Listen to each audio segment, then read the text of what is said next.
Este é o Literatura Miojo e hoje falaremos sobre a obra Verdade e Método, de Hans-Georg Gadamer. Oi. Sim, uma obra nossa gigante e super fundamental da filosofia do século XX, né?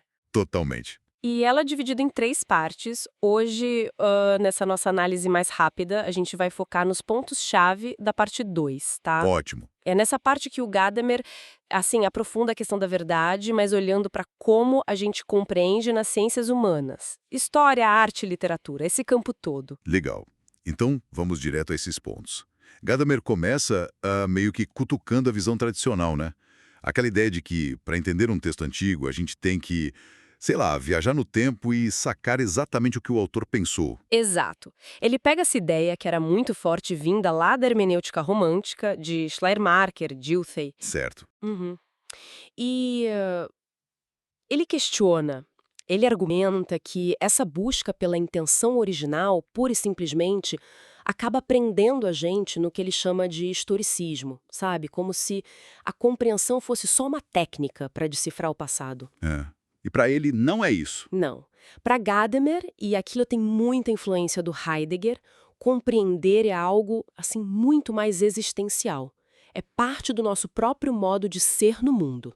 Não é só uma ferramenta intelectual. É como a gente se relaciona com a tradição, com o outro, com o texto. Interessante. E aí ele traz um conceito que, olha, causa um certo estranhamento inicial, né? A tal da reabilitação do prejuízo, o Vorurteil. Peraí, prejuízo? Preconceito? Isso não é justamente o que atrapalha a compreensão? Pois é, essa é a reação natural, porque a palavra preconceito hoje tem uma carga super negativa, né? Mas o ponto do Gadamir é um pouco diferente. Ele usa prejuízo no sentido mais etimológico, digamos, um juízo prévio, um ponto de partida. Isso, uma ideia inicial e uma estrutura de entendimento que a gente já tem antes mesmo de começar a analisar algo a fundo. Ele defende que é impossível chegar zerado, com a mente totalmente em branco, para um texto ou uma obra de arte.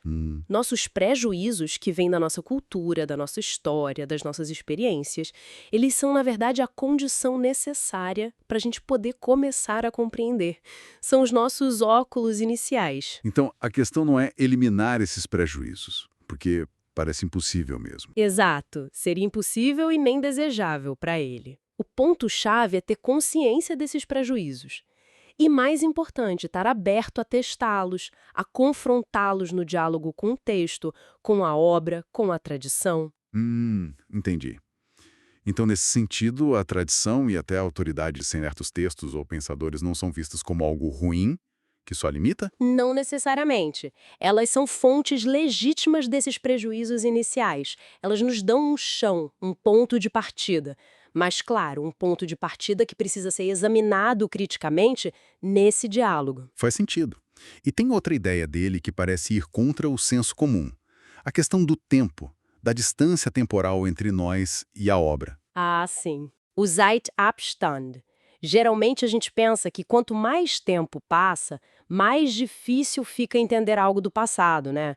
Que o tempo cria um abismo. Exato, parece um obstáculo. Uhum. Mas Gadamer inverte essa lógica. Ele argumenta que essa distância temporal, na verdade, é produtiva. Ela é positiva para a compreensão. Produtiva? Como assim? O tempo funciona como um filtro. Ele ajuda a decantar, sabe? Aqueles prejuízos mais contextuais, mais ligados a modismos da época em que a obra surgiu, eles tendem a perder força.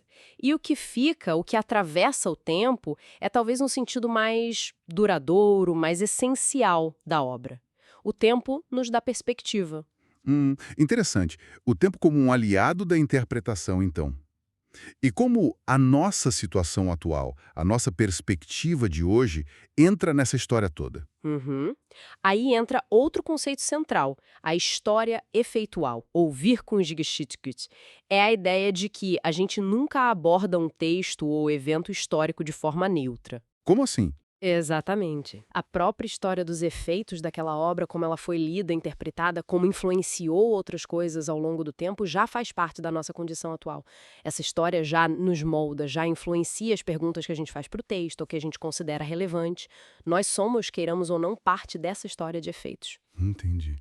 É como se fosse impossível ler, sei lá, Platão hoje, sem carregar, mesmo que inconscientemente, tudo que veio depois e que dialogou com ele. Exatamente. A gente está sempre imerso nessa corrente histórica. E aí chegamos no clímax, talvez. Como é que o nosso horizonte atual, moldado por tudo isso, se encontra com o horizonte do texto lá do passado? É a tal fusão de horizontes. Horizontsverschmism. Essa mesmo. Um nome bonito, né? E a ideia é poderosa. Compreender não é, para Gadamer, tentar se transportar magicamente para o passado e pensar como o autor.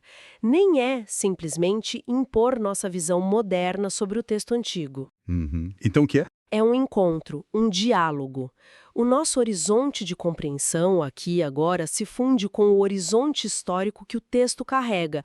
Nenhum dos dois anula o outro. O resultado é um entendimento novo, ampliado, que faz sentido para nós, hoje, mas que respeita a alteridade do passado. Nosso horizonte se expande nesse encontro. Hum. E como essa fusão acontece, assim, na prática da leitura? Gadamer diz que o motor disso é a lógica da pergunta e resposta. Entender um texto, no fundo, é entender a pergunta a qual ele próprio era uma resposta, lá na sua época. Certo.